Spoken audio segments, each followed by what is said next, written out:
welcome.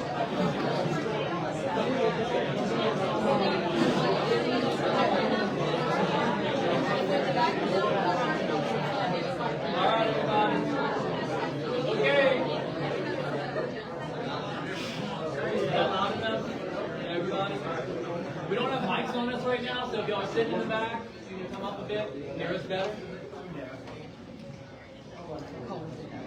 How can we get on the newsletter list? If you want to get on the newsletter list, if you have our Facebook page, you can just send a message and send me your email, and I can get you added on the newsletter. Play Northshore REIA, and you can sign up there. And you're the Facebook administrator, so Yes. you'll get it? Okay, thank you. Courtney, how many? Can everybody hear us all right? Right now. Right now? Okay. On screen. So, how many have you missed? How many have you missed? I'm curious. Northshore REIA. So started this back in May of 2018, and I only missed 2. One because I had COVID, the other one I got double booked on something. Yeah, I was just curious because you're alive. Yeah. So, Yeah, something like that. I guess I'll just start here. At the beginning, kind of what got you started in real estate investing, and then what did you do before real estate?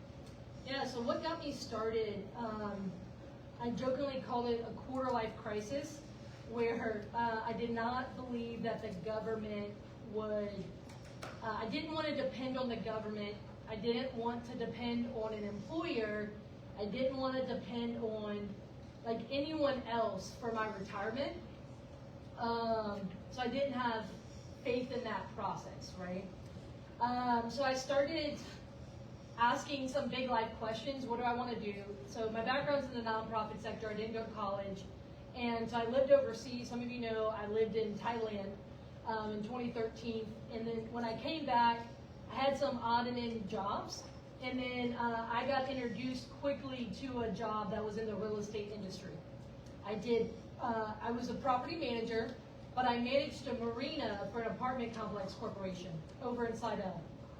And so I went because they said the 2 magic words, salary and benefits. Yeah, so I was like, hey, this is better than 2 part-time jobs. So I went and I did that job. So I got in the industry, and I did it solely because it was the opportunity in front of me for salary and benefits. But it was during that time, some of you know the story, day 1 on my job.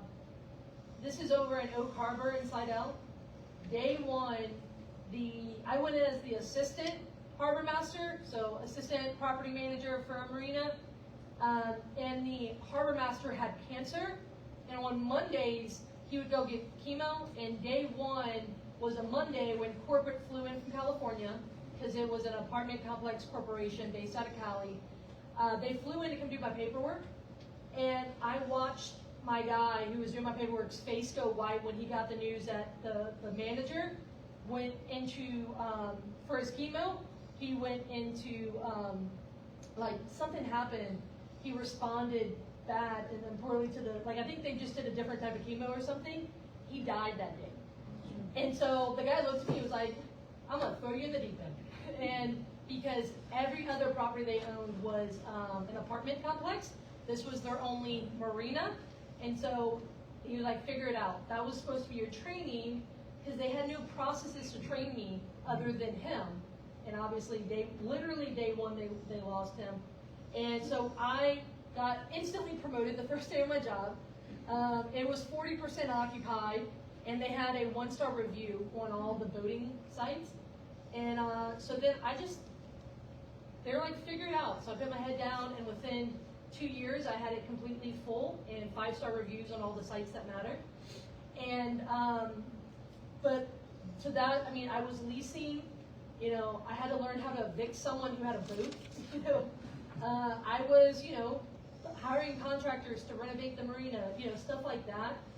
And so that was my first job, and it was during that time that I was asking those big questions, because they wanted me to climb the ladder within the company. And I didn't want to work for the man. Like, I didn't want to go do this corporate escalation. And I had some clients at the marina who were in real estate. That was a very common theme.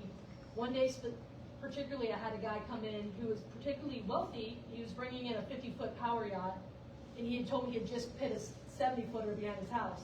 I'm like, do you mind if I ask what you do? And he goes, I'm a landlord. And so he would leave me books. Because after I filled it up, I was bored. So he would leave me books like Rich Dad, Poor Dad, and the Section 8 Bible, and like different books. He introduced me to the idea of a REIA, the one in New Orleans. You know, stuff like that. So I got in because I was asking those big questions, but I was also in the industry. Does that make sense? And so, but I'll finish that question with, I got asked, so during that time, so I turned it around within 2 years from being 40% occupied to 100%. And then guess what corporate did?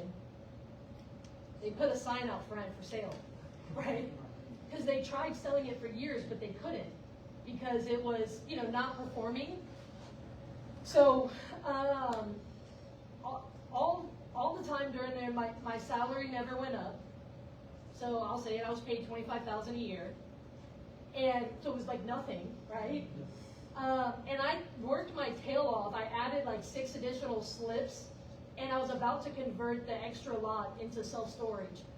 And so much so that the president flew in from California to take me to lunch, and he was like, who the hell are you? Do you want to come work at some of our other properties? So I'm asking these big questions, and a client in the marina came up to me. He became to mentor me, not the landlord guy. He was a guy who he would buy businesses. So he retired himself from oil and gas at 50 years old from buying businesses. His name was Charlie, and Charlie bought a $200-something thousand sailboat at my marina and was renovating it. And he goes, Courtney, if you can do for yourself what you just did for this company, you are going to be very wealthy. It was the idea that I took something that was failing and I turned it around. And they eventually sold it based off of the work that I did. And so,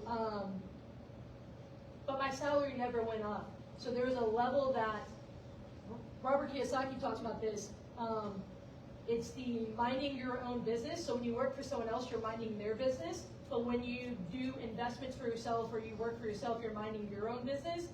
And that's when I had that mental shift that I need to figure something out for me. Otherwise, I'm just going to be really good at working for other people and making them a lot of money versus the chump change I got. So how did that turn into your first deal? So at that point, when I moved back from Thailand, I moved in with, you know, as a young millennial, young 20-something, I moved in with my mother. And I wanted to move out. So, you know, at this point, I'm working at the marina, all this stuff. Obviously not making a ton of money, but making consistent money. And so, but I could not qualify for a mortgage. It was not enough to go rent somewhere. So I was like, and I didn't like the idea of rent because, you know, it's 100% interest, right? At one point I was like, I'm going to go buy an RV and put it in the nicest KOA or the nicest one. And my mother was like, oh God, please don't do that, you know. But I was like, I can at least sell the RV afterwards and recoup some of my money and keep my expenses low. And she's like, so I'm already starting to think through that. And at that point, I've been very honest with this. My father was, there was a situation in which I got a family inheritance of $40,000, which $40,000 is a lot, but it's also not a lot. Go try to buy a house for $40,000 right now. So I had that, and what I did was, I had an aunt who is a real estate agent who said, I heard you were going to live in a trailer park. I was like, that was not the plan. It was supposed to, you know, I'm glamping. But so they were like, you know, the family was wanting to intervene and put me in, you know, look into something like that. So she was like, look, something just came on the market today. My cousin lived in a condo complex in Seidel. A unit just came available there. You should maybe look into it, type of thing. Nudge, nudge, you know, type of thing. It was a short sale, which is when the bank has to accept less than what's owed. And they were asking 30-something thousand for it for a 1-bedroom condo in Seidel. So, long story short, we go walk it. I end up making an offer on it, And in the bidding war, I won it for $40,100. I was sweating when it was going down to 40 because I was like, that's when my pocket ends, buddy. I could afford the $100. So I won the bid, and it took 5 months to close as a short sale, even though I had cash. And I used a Home Depot credit card and put $5,000 for the materials on there and renovated 90+% of it myself. My brother-in-law showed me how to lay the flooring, you know, I painted, changed the light fixtures, I even sodded the water heater to fix that. So everyone kind of showed me some, like, here, start doing this, and then I would finish it. And the credit card with Home Depot was a 2-year, same as cash, if you paid it off. So I paid that $5,000 off with my job. And I think it was like 9 weeks it took me to fix it up after hours, and then I moved into it. So I moved into it, but I owned it at that point free and clear, right? Because I paid cash for it. Even the renovation was financed outside of the property. So with my job, I was able to get a home equity line of credit for $60,000. And that led to funding my next deal. So that's how I did my first deal. And it was a live-in flip. I lived in it, did the majority of the work up front, and then I finished the work, you know, moving along. And yeah. So fast forwarding a bit, you nowadays you talk a lot about like creative financing, using other people's money, private money. Kind of how did you start with your niche in that? How did you get interested in that? And can you kind of elaborate maybe on some specifics that you've done? Yeah, so a lot of you guys know that the majority of what I do now is, you know, I call it creative financing, but that came because I got started. That first one was a live-in flip. My second one was a flip. My third was a wholesale deal. I was flipping and wholesaling a ton because, well, the second deal, before I bought the second deal, I quit my job at the marina. They had sold it. They were about to have new ownership. I was like, hey, I'm done. Like, I'm good to go. I saw that they were gonna let me go pretty early on, and so I was like, hey, can I just get my 2 weeks notice? And within 2 weeks, I went out and bought my second property. I sold my SUV, bought a truck, and then quit my job all in a little span. I was like, we doing this. So I'm flipping and I'm wholesaling during that time because I had to replace my income, right? The marina income that was gone. And that fast money was the money that allowed me to do that. But I specifically wholesaled a deal that some of you have heard me share the story. I regret selling it. It should 100% be in my portfolio. Can someone pull up like Zillow or Redfin and tell me what the estimate is for 566 Jessica Way in Covington? It's just gonna make you sad, isn't it? I do this. This is my masochistic way of reminding myself. So 566 Jessica Way, Covington, Louisiana, 70435. If you know the Penmill Lakes neighborhood, that's where it was. When I contracted it, it was an 8-year-old property, 3-bed, 2-bath, 2-car garage. And has anyone got to it yet?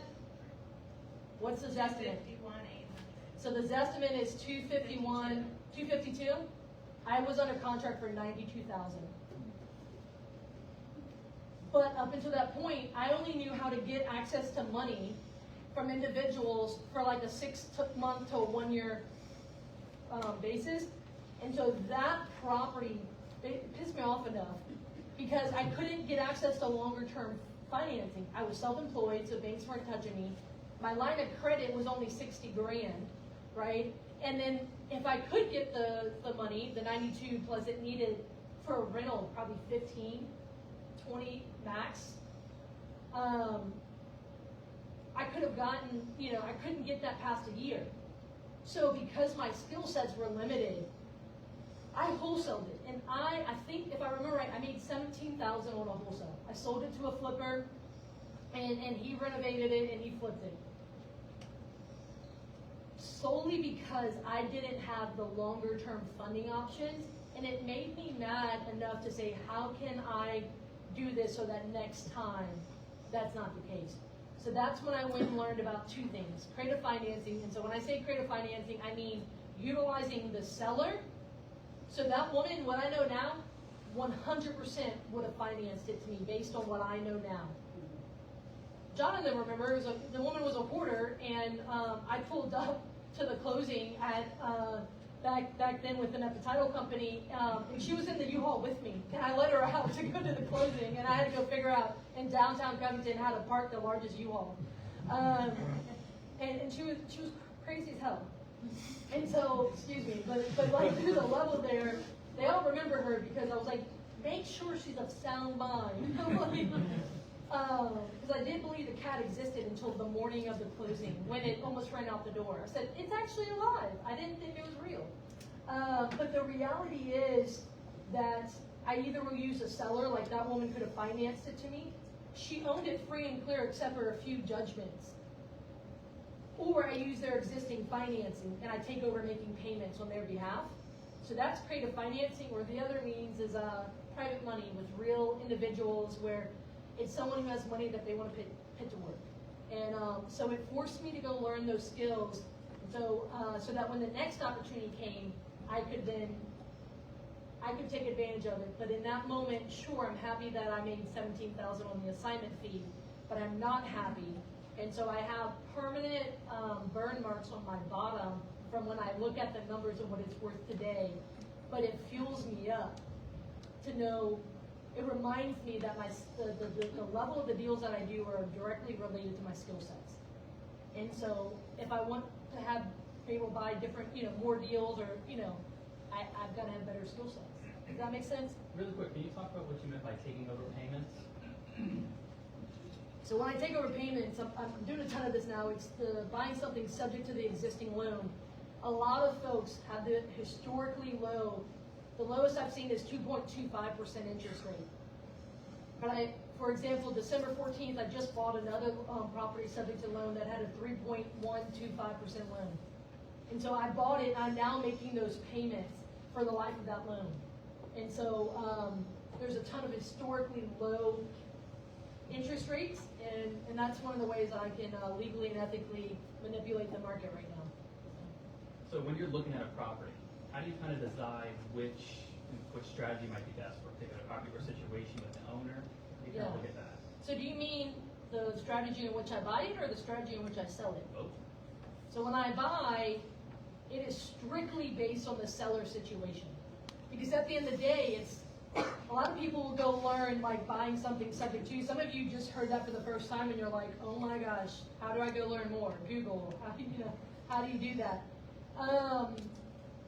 But so many times people will go learn it at a conference or at a REIA meeting or something on YouTube, and they immediately go to their next appointment. They're like, I want to buy, Mike up here. Mike, I want to buy your house subject to the loan. And Mike's like, what? But that doesn't, I don't want to go run around with the strategy, because what if Mike doesn't have a loan on his house for me to buy it subject to, right? So it's more so, hey Mike, why would you be thinking to sell to an investor like me? What has you thinking of selling, such a nice house as that? And then figuring out what the problem is, and knowing that there's a handful of problems that are ideal scenarios for certain types of creative deals. So again, if they don't have a loan at all, I'm not even going to be thinking subject to, right? Because there's no loan to take it subject to. But then here's the other thing is, like, if they need cash today to go buy another house tomorrow, sure, there's some very creative ways in which I can achieve that, but generally speaking, creative may not be the best solution for them then. Does that make sense? So on the front end, it is 1,000% about their situation and then what they're trying to achieve. On the back end, and by the way, on the front end, I do what's most likely to happen, right? It's not what can I think of, but it's what's most likely to get agreed to, not, what do I want to happen most. But on the back end, honestly, I think there's a few things. Number one, where am I at? The season in my investing career. So I flipped and wholesaled a lot at the beginning, but now I'm mostly a buy and hold landlord. So, I rarely flip and wholesale these days. The other thing is, how much work does it need? I've grown increasingly lazy and proud of it. I don't want to do, these if it needs a full gut, I'm not interested. Now, that is what I would wholesale. Doesn't mean I can't capitalize on it. And then also too, it's what's the market doing, right? If it's taking very long time to sell stuff right now, I'm gonna be cautious on flipping something, right? You know, those are all the things I'm looking at. And so, and also, you know, really where my goal's at. What's my capacity? I mentioned that deal earlier. Would it be a good flip for me? Yeah. Does it need more work than I want to do? Yeah. So then I'm like, hey, I could partner on it with someone, right? But at the same time, I'm like, I'm at capacity right now with, you know, all the rentals or the properties that became vacant that are now available for rent. That's also a part of the equation too. So it's almost looking at the whole picture. So you have all different types of asset classes. Kind of how do you approach diversification and how do you look at that? Yeah, so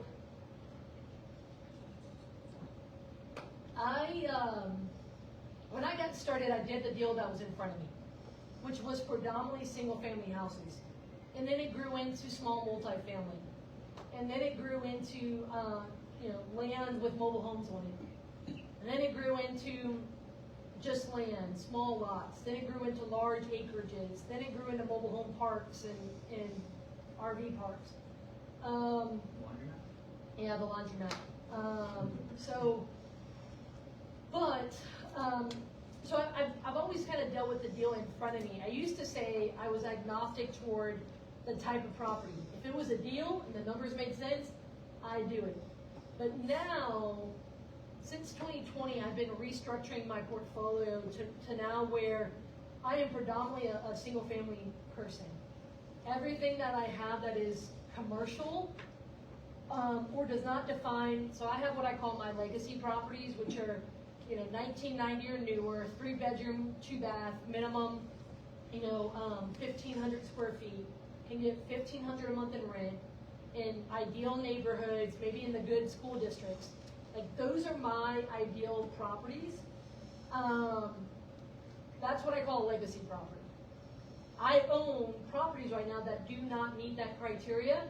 So what I've done is I've either started selling them off, or I own them with partners. And so I've got a portfolio. Some of you guys know I own a portfolio with Aussie Steve. And so those are things where they may not fit that criteria, but those are, the way I diversify with those are, it's a means to an end. Those properties are, you know, maybe they're equity rich because we got a great deal, but we've got one that we own free and clear that's by the courthouse. And it's got a sweet old lady in it. And it's great because it's, you know, free and clear. It's easily probably one of my favorite deals I've ever done. But is it an ideal property for me? No. But it's a means to an end. At some point, we're going to sell that. And the money I get from that is going to pay off one of my legacy properties or, you know, go into my reserves in the bank. So I'm now, since 2020, I've started to get more and more clear where I know what I want. And if it's something that I don't want, commercial properties, multifamily, the trailers, the land, the non-legacy property houses, then they're going to be a means to an end, where they are going to serve the legacy property in some way.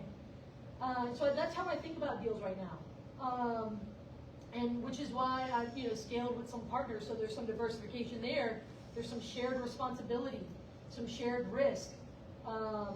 You know, if a property is taken 6 months to rent and there's a monthly payment, let's just say of $1,000, well, guess who's paying $500 and $500 if the business doesn't have it, right?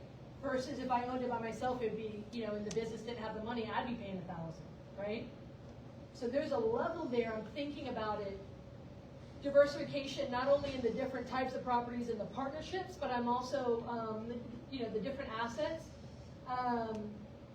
But you know, 2021, I bought in Mississippi, about 30-something properties over in Mississippi because I saw what happened in COVID with like state-by-state legislation, how they there was a lot of issues with that. So I was like, hey, I want some geographical, you know, diversification as well. So that's been fun. So that's. So if it doesn't fit into your legacy property, you'd be more inclined to maybe partner with somebody on that. But as far as the legacy property, that's something that you want to take on your own and have your own portfolio. Yeah. So I've been very clear about this. So I bought a lot of whatever was in front of me, But now I'm very clear that I want 25 of those legacy properties, and so that's where all of my focus is right now, a lot of my focus. And I think I'll be done buying them hopefully well before 2027, but that's kind of the goal I gave myself, was either selling some of the partnership stuff or just, acquiring between now and then. And yeah, those are stuff that I own by myself, because think about it legacy-wise, when I retire, those are the 25 that I want, right? Those nice houses, nice neighborhoods, 1990 or newer, but I've got a ton, 2010, 2008. I looked at one the other day, was a 2022 build. And so stuff like that where there's like low maintenance, Specific area? Or? Yeah, so ideally I'm looking to where the land value is a play to that, right?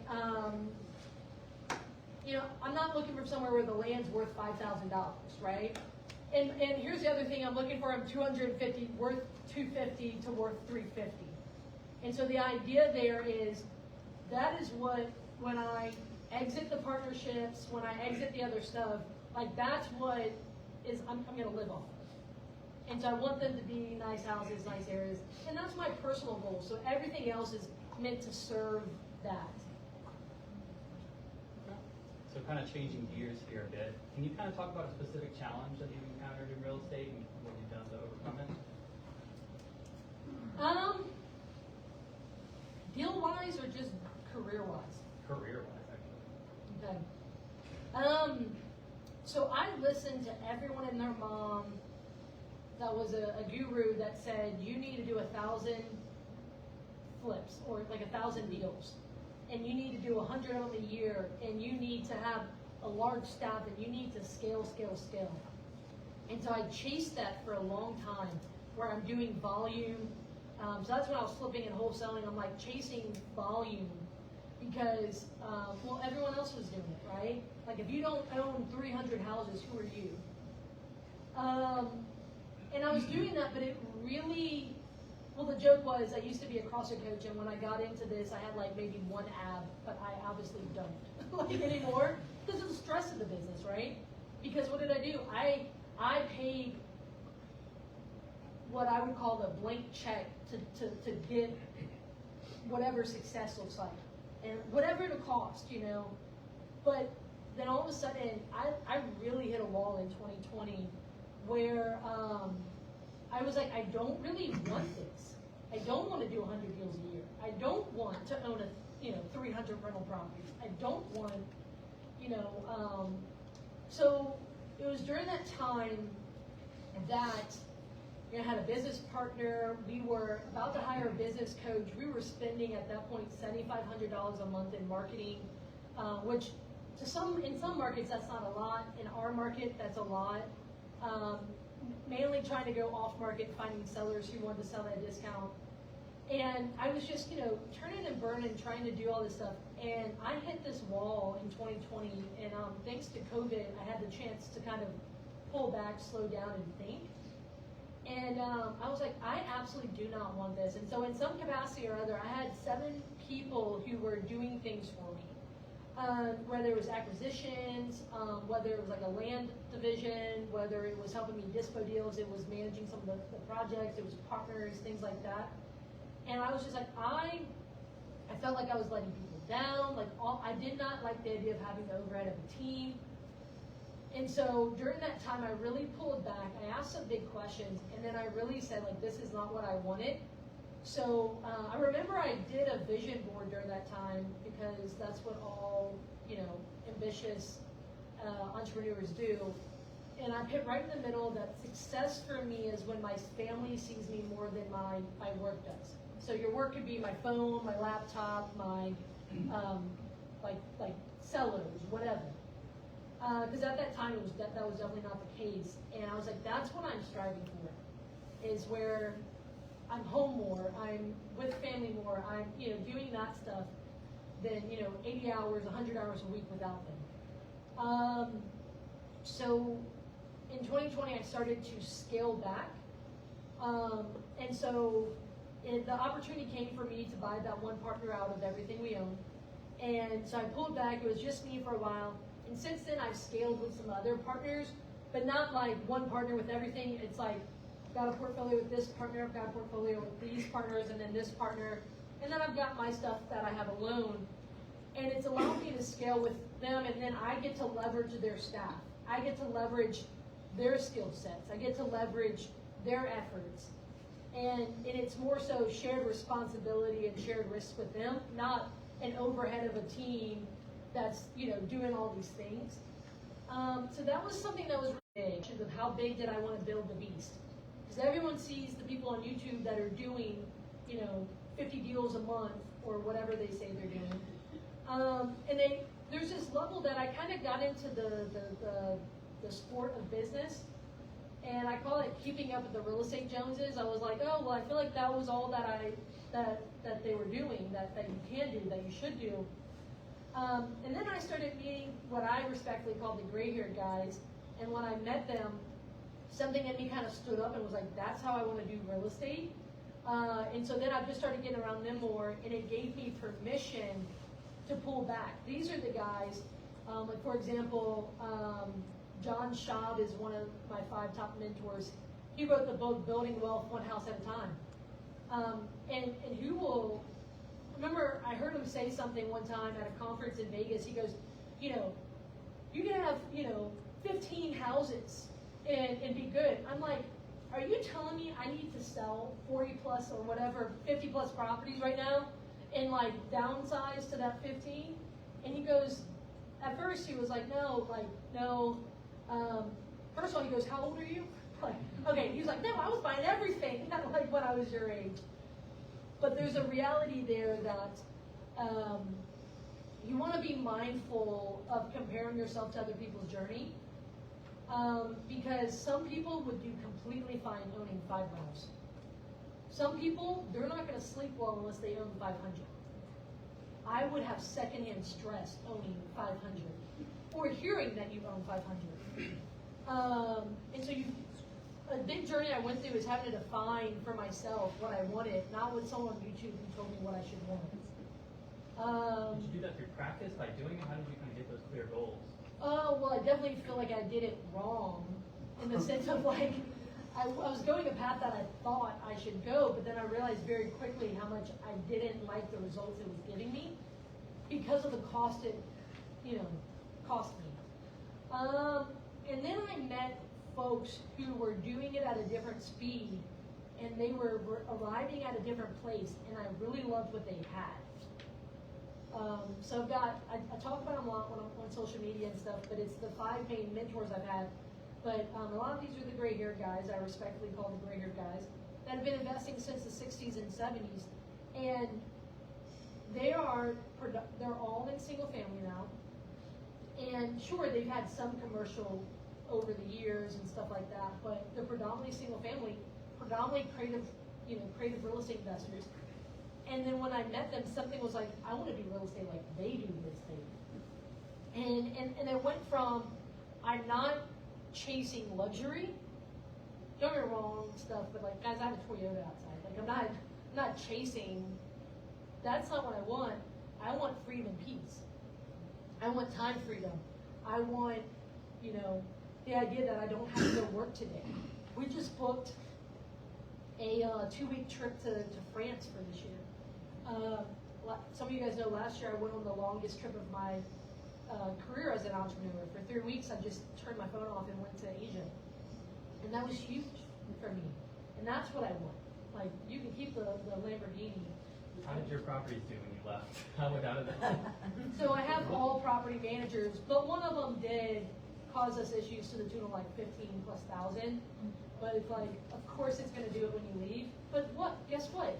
At that point, I had the money in the bank, and I said, I don't have a problem. I just have a decision to make.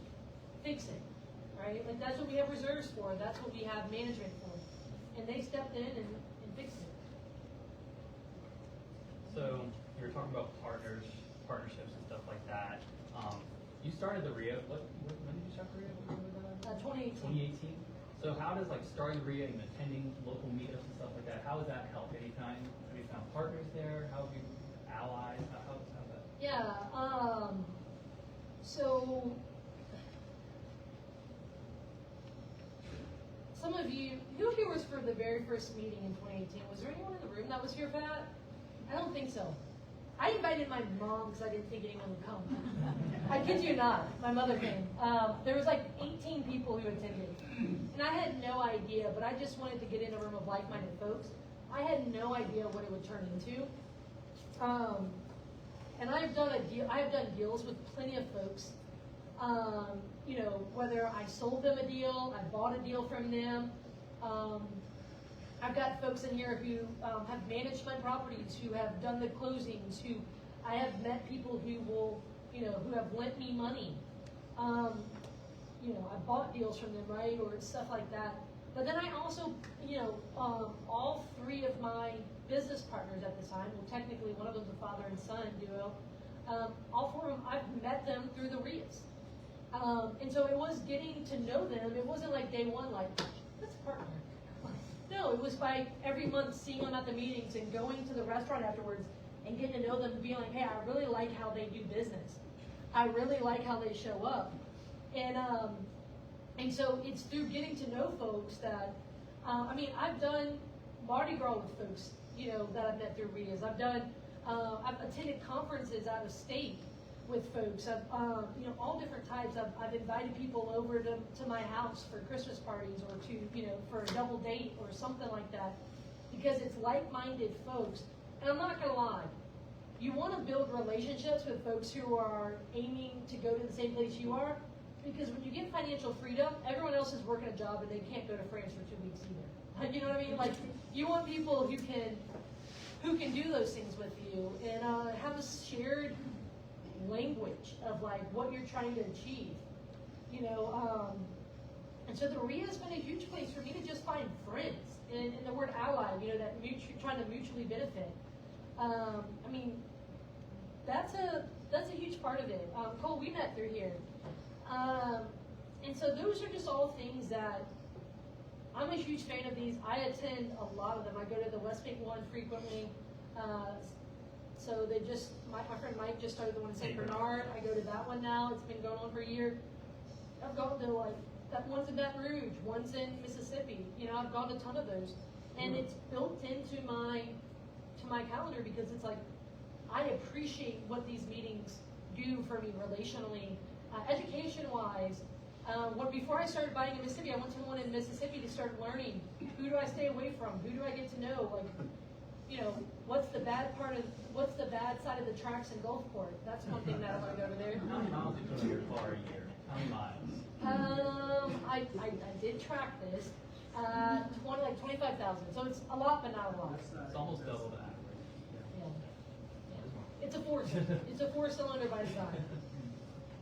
All right, so kind of like looking in the future, what are your goals in real estate? I know you kind of talked about the legacy properties and stuff like that, but kind of like, what are your goals? How do you plan on achieving them? Looking forward, what's the future look like for you? So I've been, you know, restructuring the portfolio. So I plan on finishing up buying the legacies by 2027. I do think that that'll potentially be sooner, and then between then and 2030, I want to pay them all off.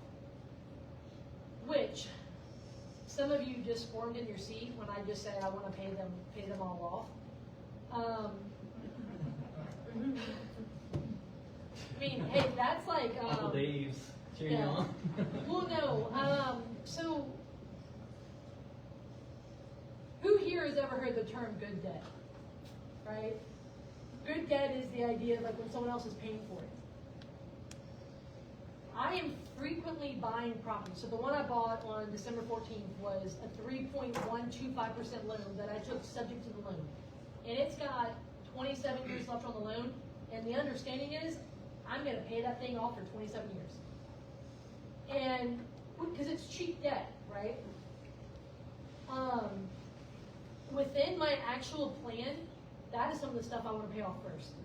Because that subject to debt is actually toxic. So to not get too deep in the weeds, the benefit is it's a loan that's not in my name. The downfall is it's a loan not in my name.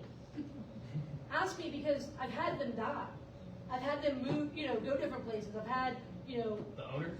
Yes, the people who are on the loan. You know, I've had multiple insurance claims. I've had various things where, yeah, you can do paperwork, but then stuff happens to those people, right? And there's some issues there, but, so there's some level there, but, and here's where I'm at. Leverage was a tool to help me scale. So, passing on the responsibilities of the REIA was one of my plans to descale. Because that's kind of where I'm at right now. The light's at the end of the tunnel of buying those legacy properties, but I'm also saying I wanna pull back. Because look, my foot has been through the floor on the gas pedal for years now. Got in the industry in 2014. My foot's just been, through the floor. But I'm not gonna wake up one day and say, okay, I'm done, right? So there's a level you have to de-shed some of that, like grinding mentality.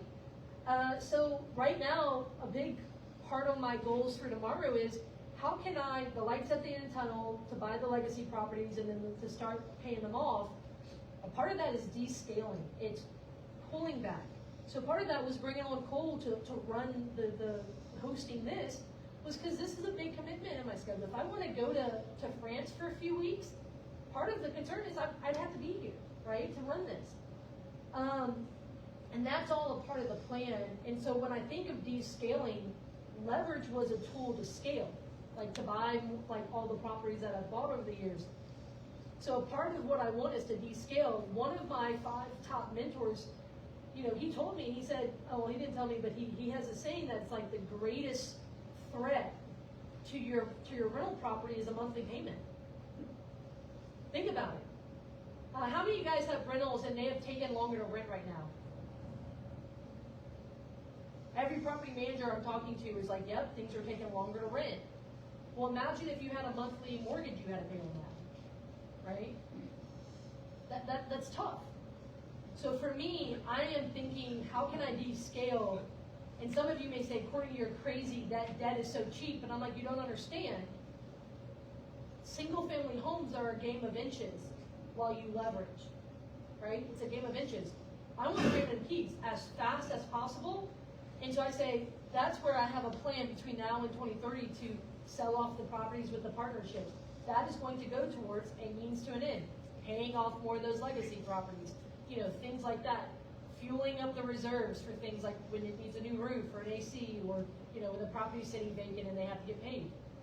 Can you explain what you meant by, you said toxic debt, talking about substitute debt? Can you Yeah, explain what you meant? so, buying a loan subject to the loan, a property subject to the loan, that debt has 4 big risks. The first one is it can have, the borrower can die. I told you that's happened to me. The second one is they can go through divorce. The third one is that they can go into bankruptcy.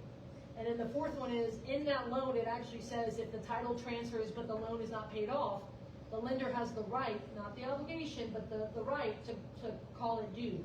Meaning, hey, you owe, the one that I bought on the 14th, it was $272,000. You have 30 days to pay it off. There are ways around all 4 of them, but there's no guarantees. So do you see what I mean by toxic in the sense of like, hey, it's great, cheap debt, but that 3.125% is only good on a month-to-month basis unless one of those happen and threaten your position. Now, if rates drop back down, you can put that back on property. The question is, why would I need to? Because that's what would I use that money for? So it's a good question. You said if rates drop back down, do you go pay, if they're paid off, do you go pay debt at that point? The question would be, what would I use that for? Liability deterrent. I'm sorry? Liability deterrent. I mean, there's a level They're which not gonna sue you insurance. if there's a 100%, mortgage on the property. Well, They're not gonna pay you any money, depending on how you got it set up, I've right? got both an attorney and a recording on here, but there's some other ways. I have a friend Never mind. that knows how to also get, but there's things like at that, there's trust. There's things like, liability insurance that you just up it to 10 million. You know what I mean? Like things like that. There's different ways you can get around that. You're not wrong. When I was at the marina, I had a wealthy guy who kept loans on his. I had a friend who kept loans on his boats, to keep creditors from it. Or to keep, someone who wants to sue you from it. So, Well, as we kind of start to wrap up here, I have some rapid questions for you. You're okay with that? Yeah. So here, what's your favorite strategy? Yes. Seller financing Seller all day financing. long, 30-year plus seller financing, and on a great house in a great area. What's the lowest rate you ever got? 0%. I haven't done negative interest rates at this point.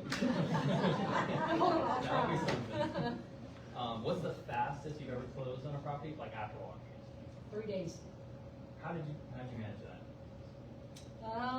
Private money from an individual made a phone call at the house and said, hey, we need to move this money. And hey, you start moving it today, and texted the attorneys at 11 p.m. and said, I'm sorry for what I'm about to do to you. And let's prepare this document very quick. I feel like I might know the answer to this, but do you have a favorite deal that you've done to date? Yeah, it was one that I mentioned. It was the first deal I did with Aussie Steve. He found off market, this landlord wanted to get out of the business. Landlord wanted $200,000 or $215,000 for 3 houses on the same street. And he was like, I've done all the repairs on them, they're in turnkey condition. And I'm like, even at those numbers, I think that's a deal, let's go walk them. Tenants wouldn't let us in 2 of them. We learned out why they were not reporting damages. And so he was like, just make me an offer. And I just saw it drain from his face. The work they needed. There may or may not be a picture of me on the internet being underneath, half in the living room and half underneath the house. Because they had a water leak that had, rotted a hole in the living room. Bought that one on a bond for deed for $150,000, 10 down, $1,200 a month interest only payments, and the $140 due in a year.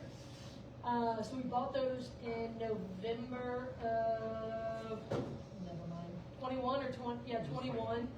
And then in March of 22, we just evicted one tenant because she was yelling in my face at the walkthrough. Evicted her. The other tenant, we got her on a more secure lease at a little bit closer to market rent.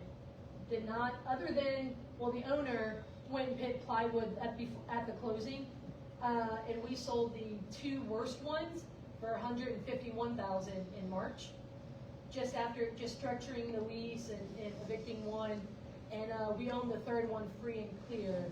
That's worth about $115,000 as is. So basically, we bought 3, sold 2, kept the one free and clear. Looking like 5 by the acre, so by the lot. Yeah. So one of my 5 mentors, Mr. Leon, a lot of you've heard him. He goes, buy by the acre, sell it by the lot, buy by the bottle, sell it by the shot. I always have to think they're saying that, right? So for like a new investor, what kind of educational resources would you recommend they check out? Yeah, I literally just made a post on this on Instagram. 3 things. Attend these REIAs, because you'll never know who you'll meet. You'll never know. It helps networking. It helps, learning the language, getting immersed in the culture, and then also, educational. The second thing, I'm a big fan of the book, Building Wealth One House at a Time by John Schaub. I already mentioned that. Throw Rich Dad Poor Dad out of the, throw it out the way and read that book instead. And then if you look, we did a panel here where myself and 2 other people who started REIAs gave advice for over an hour. How many of you guys were here for that one? It was the how to get started. I think, look, that one's a good one to watch. And so if you go on the Northshore REIA YouTube channel, it's 3 experienced investors say how to get it started investing in real estate. And the last bonus tip would be Bigger Pockets, the original, the main podcast. Go listen episode 1 until like 200 or 300. That's like a master class in getting introduced to different types of strategies. How are you staying informed about the market? You go to certain So events someone introduced me to Twitter/X for macroeconomics, and so I literally go on there and I literally follow a few macroeconomists that I like, that I got introduced to. So if you ever want to know, you can just go find me on there and go find who I follow and just follow them. There's a guy, Lance, what's his last name? Lance something from I think he's either Housing Wire or something else. I really like him. And then I go to events for conference and stuff, but that's less about current events. It's meetings like this that I talk to the people and say, hey, what? Like I just asked, how many of you guys are your rentals sitting? You know, I've got friends that I've met through these meetings who, you know, some of you guys know Dominique. She flips 15 houses at a time in the 200,000 and below range on the West Bank.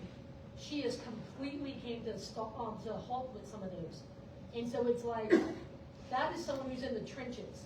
The Twitter ex-economist, they're speaking from data that comes out 30, 60, 90 days later. So that's one of those things is I like, one of the benefits of being in these rooms is you'll find that people who are doing it consistently, they have their own level of data from the trenches. So is that what you're seeing, stuff sitting mostly in the market? So we had 2 big reports come out that said, that listed New Orleans at the bottom of the top 50 cities in America for real estate. One of them stated, I think it was Redfin, stated that we're the slowest market of the top 50 because it's 70 plus days on market is the average. It was in December. It's softened a little bit. So it's getting a little bit better, but it's like we're looking at those things. But at the same time, it's, for example, like right now, looking at some things like the fact that, you know, even Fannie Mae and Freddie Mac have predicted that interest rates are going to get better throughout the year. You've got, you know, it being an election year, you've got the springtime brings out buyers, you know. So I'm like, knowing those things, just paying attention. I don't watch the news, I read it, you know. Those are some of the things. I get around people who are in the trenches, and then I get around certain smarter than myself people, right? And then I say, hey, I want to just make the best sound decision that I can. So are you still looking, marketing, buying? How are you? One last thing for the data, there's a company called Atom, ATTIOM. They send a free newsletter, and it has some really great data. It's one of my favorite for market data. I'm very aggressively buying right now, very much so. I have not stopped. I have adjusted what I'm buying, but I'm busier than I've been since I got into the industry in 2014. Do you have any advice for someone looking to get into creative finance specifically? Specifically, if you're going to want to get into creative financing, you need to get around creative investors. Right before we walked in here, Linda and Emily and I were talking, and they pulled out something called a financial calculator. Who here knows what a financial calculator is? Raise your hand. Okay, we've got a few of you, right? Most people don't know what that is, but that's one of the most used tools I use as a creative investor. And so and I was trying to encourage them. I was like, hey, look, I owned it for 6 months before I knew how to use it. So, like, keep trying, keep learning, but get around creative investors, right? One of my mentors, I love him, but he's difficult to understand because he is smart, but, you know.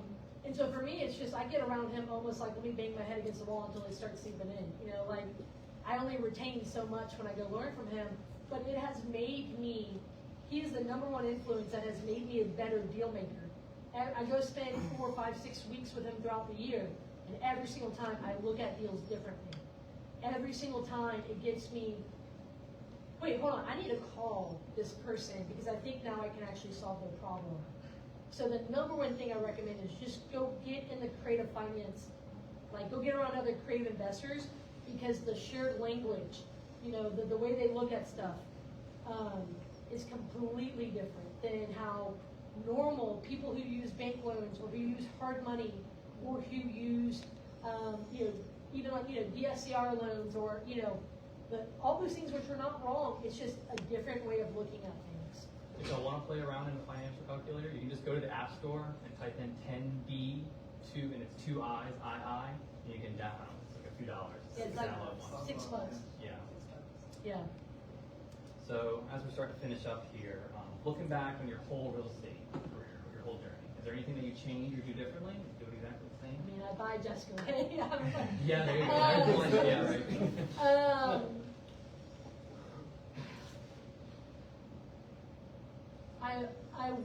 I got around the gray hair guys sooner. Because they're at a point where the sun is setting on their career, and it's like I'm able to time travel and go to the person who's where I'm wanting to be, eventually end up, right? But I'm getting them to say, hey, like, don't mess with this, stop, like, and they're living life in a way in which I want to live life. They did real estate in the way that I want to do real estate. And I really got to, I wish I would have gotten around them sooner. I chased a lot of the new school, high volume, scale teams, all this stuff. High monthly expenses to cover your nut. And I followed them for years, but it was not really what I wanted. So I wish I would have met them sooner. And I wish I would have sold a few properties. I wish I would have bought a few. But I think everyone would say that. So it's going to be kind of a two-part thing. One, how can people kind of keep up to date with you? But two, because I know you're not going to do it, you want to plug your thing you have coming out, your recommendation. So CourtneyFricke.com is just a link tree. So that has my social media handles. So I'm very active on Instagram,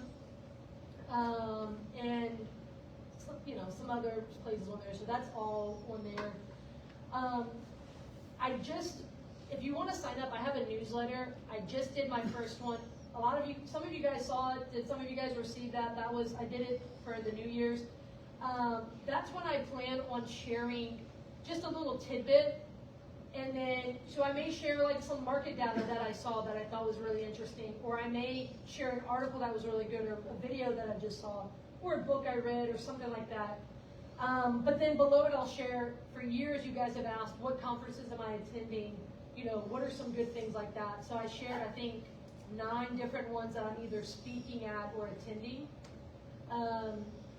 that I feel comfortable sharing with y'all. Because I frequently still go to conferences numerous times throughout the year. And then one of the other things, like if you follow me on social media, that's where I'll share. Like this year I'm launching a podcast, so it's going to be through the YouTube channel, where I have a whole bunch of folks who don't really have social media channels and stuff like that are really smart real estate folks, that I'm just going to give you like a long form conversation with them, that what I get the pleasure of seeing behind closed door, I just want to just open that up to y'all. Some of these gray hair guys, some of these other folks who are so busy doing that they're not spending all this time on social media trying to do whatever. And so I'm looking forward to launching the podcast here in Q1 and dropping a whole bunch of those interviews.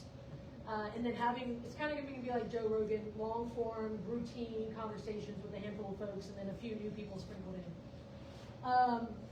So the other thing is, and I'm always horrible at sharing this, because I'm a firm believer in the REIA being like, there's nothing for sale. So for years have never wanted to talk about things like this, but so I am doing a weekend workshop in March, and it's February, look at me get it wrong already.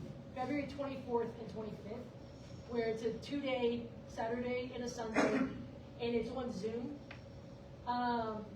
And you'll literally get the 2-day class, you'll get the recordings for 30 days, but also a 100+ page manual with a bonus material. Some of you attended, I did one with 2 other ladies back in October. We had a 183-page manual on that one, and one of our students, she's in a wheelchair, and she was like, I'm going to go back in a burning building for the 183-page manual. I was like, okay, that's a huge compliment. But it's going to be on mastering creative deals with agents. I see a lot of people approaching agents incorrectly about subject to seller financing and things like that. To the point that agents always call me and they're like, Courtney, I just got this letter of intent about a subject to offer on a deal. What is that? Is that illegal? Is this a scam? Right? They literally text me that. Who is this? What is this? So, but one of my #1 lead sources is I buy that deal that I bought in December. That was a subject to deal I bought that an agent it was listed. So I don't go looking on MLS and just make a whole bunch of blind offers. None of that. I say that I buy through agents, not through the MLS. And so I'm going to talk about how I frequently buy seller financing subject to deals, and then just deep dive. I can share for an hour, and I really enjoy that. But give me 2 days, and I can actually. And the goal is to keep it affordable so that as many people can attend. It's not but if you go to CourtneyFricke.com, you can grab your ticket for that. And yeah, I just like long form. And as you can tell, I'm not short-winded. Okay, we have time for like 2 audience questions, and then it's time for your favorite part. I'll give you Uncle Dave. Oh, wow. And that's 7 habits.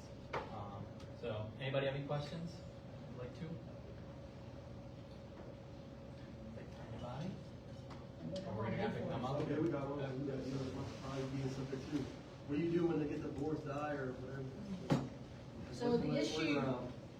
So what's the workaround? So the issue with when people die, when they get divorced, and when they go bankrupt, is usually a court and a judge and attorneys are involved.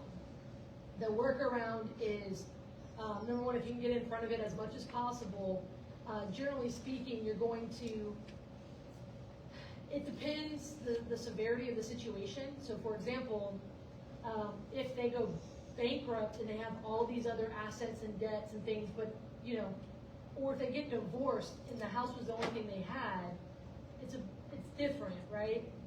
So it does depend on the situation.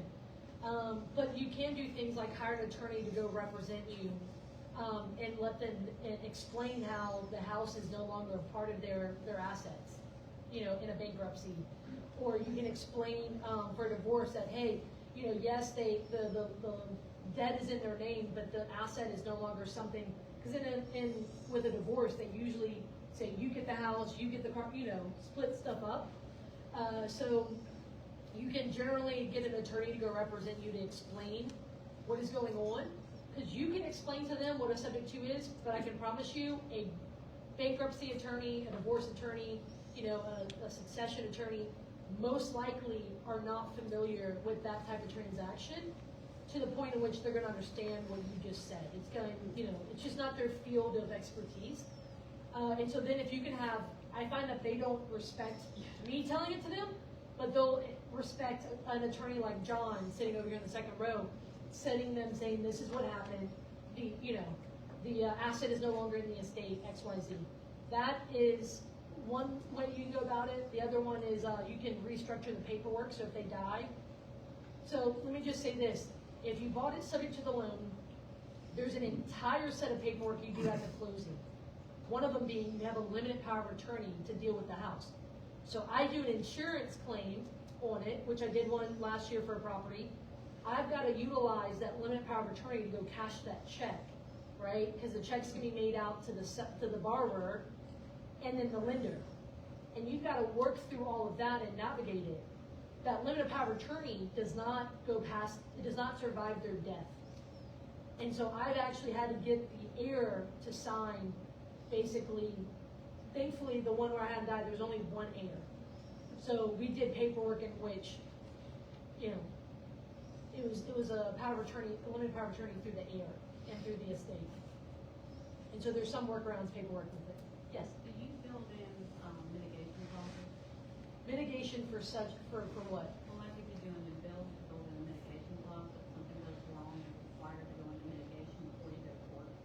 So I don't do any new builds. I mean, in your contracts, even if you're taking over a loan, you're assuming it's mortgage, that you build in a mitigation clause like that requires you to go to mitigation, so you're not paying court fees and then all that stuff. So what we do is I build in, because I'm not technically assuming it, so I'm not going to the lender and stepping in formally into loans. I'm just making payments on their behalf. What we build into the paperwork is that they have an obligation before they take legal action, such as, a divorce or a bankruptcy. Obviously, in a death, you would look at something like the legal action being a succession. They're obligated to contact us, so that then at that point, imagine. I've got one that's worth, $225, $250. I owe $120 on it. I may say, hey, do I want to go through the household, or I just want to go pay it off, right? Or hey, what if it was something that you had for sale? You could just oh, let me take that offer that we got last week, go back to them. But you can we built in that paperwork. I will say this, I have never had to enforce it. Where you didn't, I obligated you to notify me before you took legal action. Oh, well, hey, you went through bankruptcy and you didn't notify me. I've never taken action against them for not notifying me. But good thought. Well, as we kind of sort of get finished here, I have a question for the audience. Can anybody tell me what Courtney's first deal, what she paid for it exactly? She did mention it. Do you remember? 41. That's it. That's who I heard first. I have that book, give it to somebody. You don't. All right, it's up to you. How were you Don't telling be me? shy, right? Yeah. Your balls in your court. I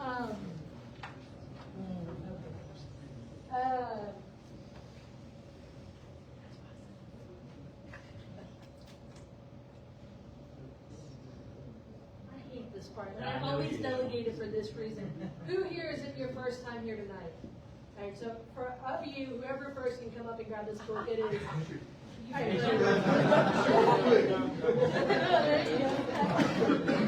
you go. So normally we go to Chimes, but they're closed for cleaning, I guess after the storm or something. So we're gonna head over to La Coretta, just over down on 190, but they close at 10. So it'll be a quick one. February 20th is the next meeting. Stay tuned for more information on that. Will be announced on the Facebook. It's on the 20th, so the third Tuesday of the month. We should all be recovered from running about last Yeah, night. we should. Thank you, guys. All right.